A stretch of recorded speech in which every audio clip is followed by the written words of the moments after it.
With 349 new deaths in a day, the number of coronavirus deaths has surpassed the 2,000 mark in Italy. As per latest information, COVID-19 deaths in Italy has risen to 2,158. The casualties continue to rise even as the country is under total lockdown. Other European nations are also rolling out measures to contain the pandemic.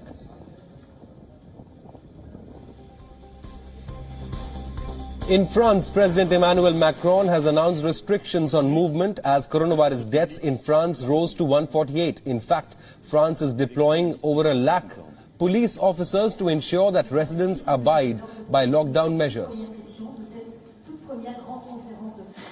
Partout sur le territoire français, en métropole comme outre-mer, seuls doivent demeurer les trajets nécessaires. Nécessaires pour aller faire ses courses, avec de la discipline et en mettant les distances d'au moins 1 mètre, en ne serrant pas la main, en n'embrassant pas. Les trajets nécessaires pour se soigner, évidemment. Les trajets nécessaires pour aller travailler quand le travail à distance n'est pas possible. Et les trajets nécessaires pour faire un peu d'activité physique, mais sans retrouver, là encore, des amis ou des proches. German Chancellor Angela Merkel also called for drastic closures to combat the outbreak. Germany has so far confirmed 17 COVID-19 deaths. Das beinhaltet und bringt mit sich auch, dass es keine Urlaubsreisen ins In- und auch keine ins Ausland geben soll. Regelungen, dass Restaurants und Speisegaststätten generell frühestens ab 6 Uhr morgens geöffnet sind und spätestens ab 18 Uhr zu schließen sind.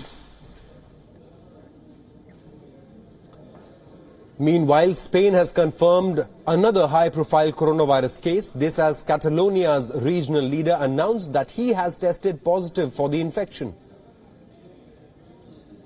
Vull explicar-vos que, en havent presentat alguns dels símptomes previstos, m'he fet el test del Covid-19 que ha donat positiu de la malaltia. Us parlo des de la Casa dels Canonges, on ja ahir em vaig instal·lar preventivament. Earlier, Spanish Prime Minister Pedro Sanchez's wife, Begona Gomez, contracted COVID-19. Remember, Spain has the 4th highest number of coronavirus cases in the world, behind China, Italy and Iran. The European Union has now called for a coordinated economic response to the pandemic. Listen in. I will table a statement that sets out an EU coordinated policy response. It includes initiatives to contain and treat the disease, liquidity support to firms, particularly SME, support workers and families, measures that will help bridge this gap until the virus wanes off. On the other hand, we will ensure that EU fiscal rules or state aid rules will not stand in the way of supporting our economies. Flexibility is there and will be fully used. WION correspondent Lucy Ho is live with us from Brussels for more updates on the battle against coronavirus in Europe. Now, Lucy, welcome to WION. Thanks for speaking to us. Italy is facing a major crisis, isn't it? More than 2,000 deaths in Italy alone due to the coronavirus. It's an alarming figure, isn't it? Yes, and it's jumped by 200 since the weekend. We already were surpassing the 1,800 mark during a terrible weekend for Italy. It recorded its record death toll, and that has just continued to increase despite those really drastic lockdown measures that are in place. A total countrywide quarantine now in place with people confined to their homes for all but essential travel, whether that's to pick up food supplies or visit the doctor or for any emergencies. But even walking the streets, people are reporting being stopped by the police, who are demanding to know why they are out of their homes. The Italian government obviously reduced to really drastic steps to contain the worst of the virus. I mean, that number now well in excess of 25,000 in terms of the total number of cases. It has become the epicenter of the virus in Europe, and we are seeing now Spain following not far behind, cases now nearing 10,000 there. Similarly in France, cases pushing towards 7,000 now. So, you know, other European countries not far behind. They have also now imposed more drastic lockdown measures in the last 48 hours or so to try and contain the worst of the outbreak, and they are hoping that over the coming days and weeks those figures will start to change. Right, Lucy, at the same time we are seeing numbers finally fall in the hotbeds. First of all in China, that was the epicenter of the outbreak. In South Korea as well, we've seen the numbers fall over the last 24 hours as far as new infections is concerned.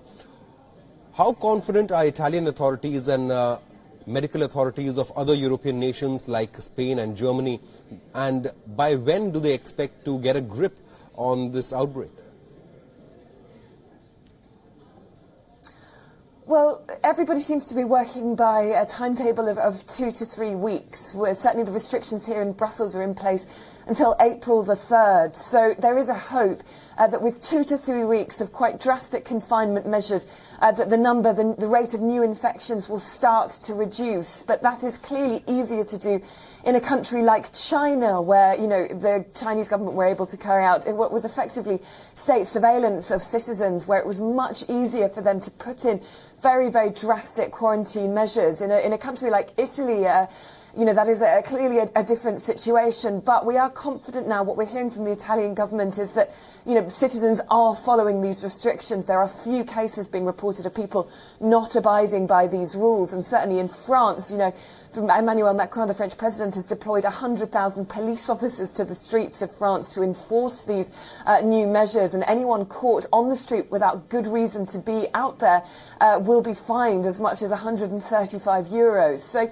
you know, I think governments have a lot of goodwill towards their citizens, that people want to get through this. They want these restrictions to be over as soon as possible, and that, broadly speaking, people will choose to abide by the measures. But really, you know, that is what it takes in order for those numbers to start changing. You know, as the rate of infection continues to increase. In France, the number of new infections was trebling every few days. So it was just, you know, the cases going up all the time. So this is highly important that, you know, governments seem to be doing the right things by their citizens, that the measures that they're putting in place are proportionate. But we are seeing, of course, these very, very, you know, advanced confinement measures in countries like Italy, France and Spain at the moment. Lucy, thanks so much for joining us on Beyond and getting us all the updates as far as Europe's battle against coronavirus is concerned. Drastic measures have been taken by countries like Italy, France and Spain, but all of them are necessary if Europe needs to get a grip on this coronavirus outbreak.